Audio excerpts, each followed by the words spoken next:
Hi అండి. తెలుగు కథల ప్రపంచంకు స్వాగతం. ఇవాళ పూలమ్మి అనే ఒక కథ వినేద్దామండి. ఒక పూల పరిమళం నన్ను ఆవహించిన వేళ, ఒక శూన్యం నా నుంచి వీడ్కోలు తీసుకునే సమయం, నేను ఊహించిన ఘటన, ఒక నటన నన్ను పూలమ్మికి దగ్గర చేసింది. వేసవి సాయంకాలం సముద్రం ఒడ్డున సేద తీరే సమయం.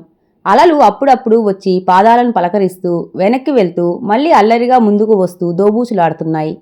ప్రతిరోజు చీకటి పడగానే బీచ్కు రావటం రామకృష్ణకు ఆనవాయితీ. బీచ్తో రామకృష్ణకు, రామకృష్ణ ఆర్కే బీచ్కి అనుబంధం పెరిగిపోవడానికి కారణం పూలమ్మి. పెళ్లి కాని రామకృష్ణకు పెళ్లైన పూలమ్మితో పరిచయం. రామకృష్ణకి పెళ్లి కాకపోవడానికి కారణం రామకృష్ణే. అతని జీవితంలో పెళ్లి అనే పదానికి వివిధ రూపాల్లో చూశాడు. పెళ్లితో ఒక్కటైన అమ్మా నాన్నల గొడవల మొదలు, స్నేహితుల కష్టాలు, స్వేచ్ఛ కోల్పోవటాలు చూశాడు. సరదాగా స్నేహితులతో మందు కొట్టడానికి కూడా స్వేచ్ఛ లేని పెళ్లి అని తరచూ స్టేట్మెంట్ ఇస్తూ ఉంటాడు రామకృష్ణ. ఆడవాళ్లు పెళ్లి కాకముందు, మగవాళ్లు పెళ్ళయ్యాక, భర్తలుగా మారాక అద్భుతమైన నటనా కౌశల్యం ప్రదర్శించి అబద్ధాలు చెప్పటం, నేర్చుకోవడం మొదలు పెడతారని చెబుతాడు. ఇలాంటి చాలా కారణాలకు తోడు అతడికి ఇంప్రెస్ చేసే అమ్మాయి తారసపడలేదు. అందుకే బ్యాచిలర్ లైఫ్ని ఎంజాయ్ చేస్తూ ఉండాలని డిసైడ్ అయ్యాడు. ఆఫీస్ వదలగానే ఎక్కడికెళ్లారు, ఎప్పుడొస్తారు, ఏం చేస్తున్నారు, ఎవరితో ఉన్నారు, వాట్సాప్ వీడియో కాల్ చేయి లాంటి సమస్యలు లేవు కాబట్టి పెళ్ళైన ఫ్రెండ్స్ బుద్ధిగా, భయంగా ఆఫీస్ వదలగానే ఇంటి ముఖం పడతారు. కాబట్టి తనకు అలాంటి బాదరబందీలు లేవు కాబట్టి ఆఫీస్ వదలగానే ఓ రోజు అలా జగదాంబ సెంటర్కు, మరో రోజు గుడికి, ఇంకో రోజు రామకృష్ణ బీచ్కు వెళ్తూ ఉంటాడు. అలా ఒకరోజు గుడికి వెళ్ళినప్పుడు పరిచయం అయింది పూలమ్మి. పరిచయం అయింది అనడం కన్నా తారసపడింది అనాలేమో. సాధారణంగా రామకృష్ణకు గుడికి వెళ్లడం పెద్దగా ఇష్టం ఉండదు, కానీ ఇంట్రెస్ట్ మాత్రం ఉంటుంది. నిండుగా చీర కట్టుకుని ఒద్దిగగా పూల సజ్జతో గుడికి వచ్చే అమ్మాయిలను చూస్తుంటే ఒక మంచి పెయింటింగ్ చూసిన ఫీలింగ్ కలుగుతుంది. పెందరాళ్లే ఇంటికి వెళ్లి వరగబెట్టే ఆ రాజకార్యాలేమీ లేకపోవడం వల్ల ఇలా చేస్తాడు. తన ఫ్రెండ్ తమ్ముడు శ్రీధర్ దీనికి పెట్టిన పేరు టీబీ టైం పాస్ టైం. అలా ఆ రోజు సాయిబాబా గుడికి వచ్చాడు. గుడి బయట ఫోన్ మాట్లాడుతూ ఉంటే అతని దృష్టి పూలు అమ్మే అమ్మాయి మీద పడింది. గుడికి వచ్చిన అమ్మాయిల అందమంతా ఆమెలోనే కనిపించింది. వైజాగ్ అమ్మాయిల నవ్వులన్నీ ఆమె పెదవుల్లో కనిపించాయి. కాటన్ చీరలో చూడగానే మళ్లీ మళ్లీ చూడాలి అనిపించేంత అందం. అలాంటి అందం పూలమాల కట్టి అమ్ముతుంటే ఆమె అందమైన పువ్వుల్లో చేరి పరిమళాలు వెదజల్లుతుందేమో అనిపించింది. మాట్లాడుతున్న ఫోన్ను మధ్యలో కట్ చేశాడు. చేతిలోని స్మార్ట్ ఫోన్ జోబులోకి వెళ్ళింది. అతని కళ్ళు ఆమె వైపు కదిలాయి. రండి సార్, రండి మేడం అంటూ వచ్చేవారిని చిరునవ్వుతో పలకరిస్తోంది. పొడవాటి సన్నటి చేతివేళ్లు పువ్వులను మాలగా కడుతుంటే ఆ పువ్వులు పలకరించిపోతున్నట్లు ఉంది. సార్, పూలు కావాలా అడిగింది రామకృష్ణన్ చూసి. వద్దంటూ పర్సులోంచి డబ్బులు తీశాడు. ఎన్ని మూరలు సార్ అంటూ చేత్తో మూరలు కొలుస్తుంటే తన మనసు కొలుస్తున్నట్లుగా అనిపించింది. శనివారం వెంకటేశ్వర స్వామి గుడిలో కనిపించింది. శుక్రవారం మరో గుడిలో. ఎప్పుడు కలిసినా పూలు కొంటూనే ఉన్నాడు. ఇంటికి వెళ్ళాక అతని మంచం పక్కనే ఆ పూలు టీపాయ్ మీద పేరుకుపోతూనే ఉన్నాయి. ఆమె మెడలో మెరిసే పసుపు తాడు, నురుతన సింధూరం, కాలివేళ్లకు మెట్టెలు ఆమెకు పెళ్ళైందని చెప్పకనే చెబుతున్నాయి. అయినా ఆమెను చూస్తుంటే ఒక ప్లెజెంటింగ్ ఫీలింగ్. ఒకరోజు నవ్వుతూ అన్నాడు, నీ దగ్గర పూలు కొనటానికి రోజుకో గుడి దగ్గరకు రావాల్సి వస్తుంది అని. ఆమె ఏమాత్రం అతడిని నొప్పించకుండా, బీచ్లో అయితే రోజూ సాయంత్రం నుంచి చీకటి పడే వరకు ఉంటాను. మేడం కోసం పూలు కొనాలనుకుంటే అక్కడికి రండి అంది అదే చిరునవ్వుతో. అలా అతనికి ఆమె ద్వారా బీచ్తో మరింత అనుబంధం పెరిగింది. సాయంత్రం ఆఫీస్ వదలగానే బీచ్కు వెళ్లటం, ఆమెతో కాసేపు మాట్లాడటం, పూలు కొనటం. రోజూ మేడంకు పూలు తీసుకెళ్తారు. మేడంను ఒక్కసారి తీసుకురండి సార్ అంది కాస్త చనువు పెరిగాక. నవ్వి ఊరుకున్నాడు రామకృష్ణ. పెళ్లైన అమ్మాయి పట్ల తాను ఏర్పరచుకున్న ఫీలింగ్ ఏమిటో అతనికే అర్థం కాలేదు. ఒకరోజు అడిగాడు, నీ పేరేమిటి అని ధైర్యం చేసి. అందరూ పూలమ్మి అంటారు, అదే నా పేరనుకోండి అంది ఆమె నవ్వుతూ. ఆ నవ్వు ఆమె అమ్మే పూల కన్నా ఎక్కువ పరిమళాలు వెదజల్లుతున్నట్లుగా అనిపించింది. ఆమె దృష్టిలో అతను వివాహితుడు. అతను అలాగే నటించేశాడు. బీచ్లో జంటలను చూసినప్పుడు ఒకప్పుడు ఏమీ అనిపించేది కాదు, కానీ ఇప్పుడు కొద్దిగా ఫీలింగ్ కలుగుతోంది. పూలమ్మి పక్కన నిలబడి మాట్లాడుతున్నప్పుడు ఆమె జడలోని సన్నజాజులు అతన్ని ఉక్కిరిబిక్కిరి చేస్తున్నాయి. సరిగ్గా అప్పుడే అతని జీవితాన్ని మలుపు తిప్పిన సంఘటన జరిగింది. ఆ రోజు పూలమ్మి రాలేదు. ఆ రోజే కాదు, మరుసటి రోజు కూడా రాలేదు. 3వ రోజు, 4వ రోజు. పూలమ్మితో పరిచయం అయిన నాటి నుంచి ఇప్పటి వరకు పూలమ్మి పూలు అమ్మని రోజూ లేదు. వర్షం వచ్చినా సరే గొడుగు వేసుకొని మరీ బీచ్కు వచ్చేది. రామకృష్ణ కుదురుగా ఉండలేకపోయాడు. పూలమ్మి పూలు అమ్మే ప్రతి గుడికి వెళ్ళాడు. సాయిబాబా గుడి, వెంకటేశ్వర స్వామి గుడి, దుర్గ గుడి. ఎక్కడా కనిపించలేదు. బీచ్కు రావటం లేదు. పూలమ్మికి ఏమైంది? రామకృష్ణ అన్వేషణ మొదలైంది. గుడిలో పూలు అమ్మేవాళ్ళని, బీచ్లో పూలు అమ్మేవాళ్ళని ఎంక్వైరీ చేశాడు. ఎట్టకేలకు పూలమ్మి చిరునామా సంపాదించాడు. ఆఫీస్ వదలగానే పూలమ్మిని వెతుక్కుంటూ బయలుదేరాడు. పూలమ్మి ఇల్లు ఊరికి చివరగా ఉంది. పూలమ్మి ఇంటిని సమీపిస్తున్న కొద్దీ రామకృష్ణలో ఉద్వేగం, పూలమ్మిని చూడబోతున్నానన్న ఉద్వేగం ఓవైపు. ఎందుకొచ్చారు అని అడిగితే ఏం చెప్పాలి? కాళ్ళు పూలమ్మి ఇంటి ముందు ఆగాయి. చిన్న ఇల్లైనా పర్ణకుటీరంలా ఉంది. చుట్టూ చెట్లతోనే ప్రహరీ, చిన్న చెక్క గేటు, దానికి అల్లుకున్న మల్లెతీగ, రెండు వైపులా చామంతి, బంతి, గులాబీ మొక్కలు, కనకాంబరాలు ఓ పక్క, మరవం ఇంకో పక్క, మల్లెతీగలు ఇంటిని అల్లుకున్నాయి. ఒక ఉద్యానవనంలోకి వచ్చినట్లుగా ఉంది. చెక్కగేటు తీసుకుని లోపల అడుగు పెట్టగానే మంచం మీద పడుకొని ఉన్న 4 ఏళ్ల పాప కళ్ళు తెరిచింది. పూలమ్మని చూసినట్టే ఉంది. తన అడుగుల శబ్దం విని కప్పుకున్న దుప్పటికి తొలగించే లేవబోయింది. కాళ్ళు చచ్చుబడి సహకరించడం లేదు. రామకృష్ణ మనసు చివుక్కుమంది. పూలమ్మి కూతురికి ఈ కష్టమా? అమ్మ లేదా పాప? అడిగాడు రామకృష్ణ. ఛా, పాపకు ఏమైనా కొని తీసుకురావాల్సింది. అయినా తనకు తెలిస్తే గదా పూలమ్మికి ఓ పాప ఉందని తానెప్పుడూ అడగలేదు. పూలమ్మి చెప్పనూ లేదు. అమ్మ హాస్పిటల్ నుంచి ఇప్పుడే వచ్చింది అంకుల్ అంటూ హాల్లో వైపు చూపించింది. రామకృష్ణ లోపలికి అడుగుపెట్టాడు. అప్పుడే పూలమ్మి లైట్ వేసింది. లైట్ వెలుతురులో పూలమ్మిని అలాగే చూస్తూ ఉండిపోయాడు. పూలమ్మి తన మెడలోని మంగళసూత్రం తీసి ఎదురుగా ఉన్న దేవుని పటం ముందు పెట్టింది. మెట్టెలు తీసేసింది. నుర్రున సింధూరం చెరిపేసింది. వెనుతిరిగింది. ఎదురుగా రామకృష్ణ. సార్ మీరా? ఇక్కడా? నాకోసం. నీ అనుమతి లేకుండా నీ ఇంటికి వచ్చాను. సారీ పూలమ్మి, తలదించుకొని అన్నాడు రామకృష్ణ. చిన్నగా జీవం లేని నవ్వు నవ్వింది పూలమ్మి.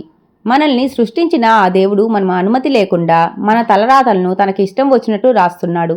నా తలరాత చూడటానికి వచ్చారా? ఆమె కంట్లో సన్నటి కన్నీటి పొర. కాళ్ళు చచ్చుబడిపోయిన నా కూతురు, వైధవ్యాన్ని శాపంగా భరిస్తున్న నేను. ఇది నా కుటుంబం. తాగుబోతు భర్త తాగిన మైకంలో యాక్సిడెంట్ చేసి 2 చావుకు కారణమై తను చచ్చాడు. ఆ పాపం ఏ పాపం తెలియని నా బిడ్డకు వెంటాడింది. నా బిడ్డ కాళ్ళు చచ్చుబడ్డాయి.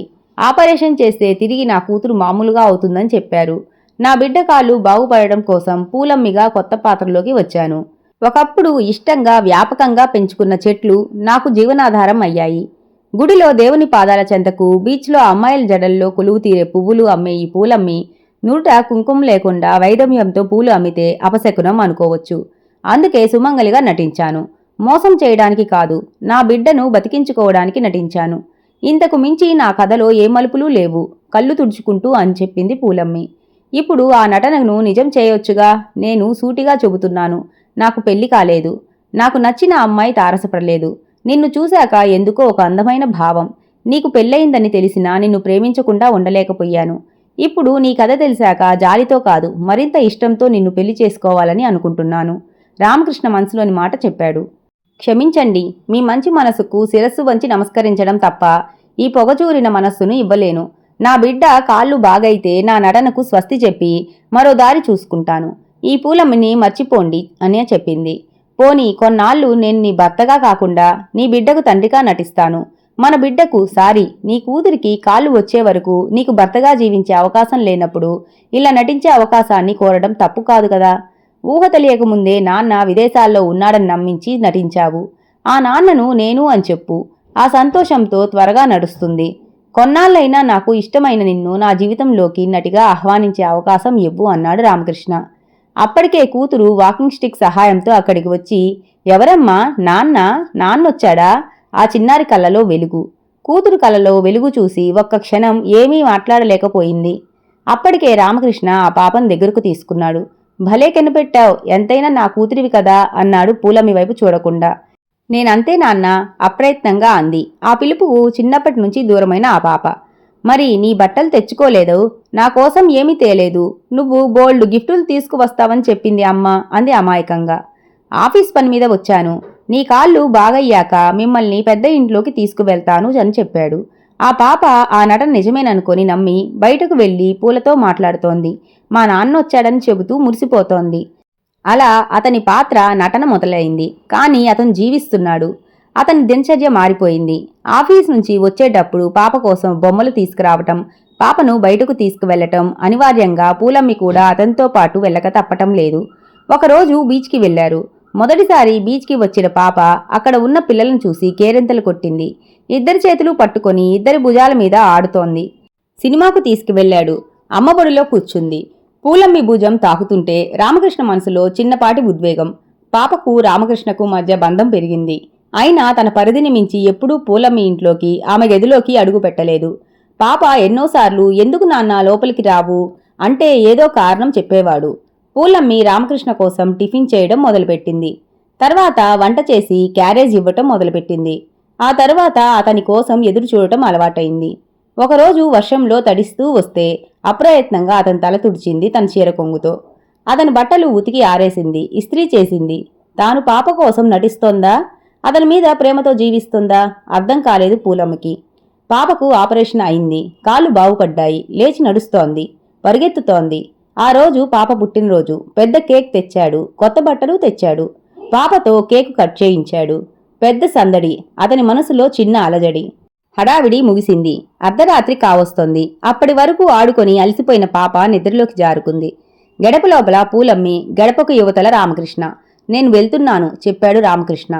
రేపు కొద్దిగా పెందరాలే రావచ్చు గదా. మీకు ఇష్టమైన మినప్పప్పు మిక్సీకి వేశాను.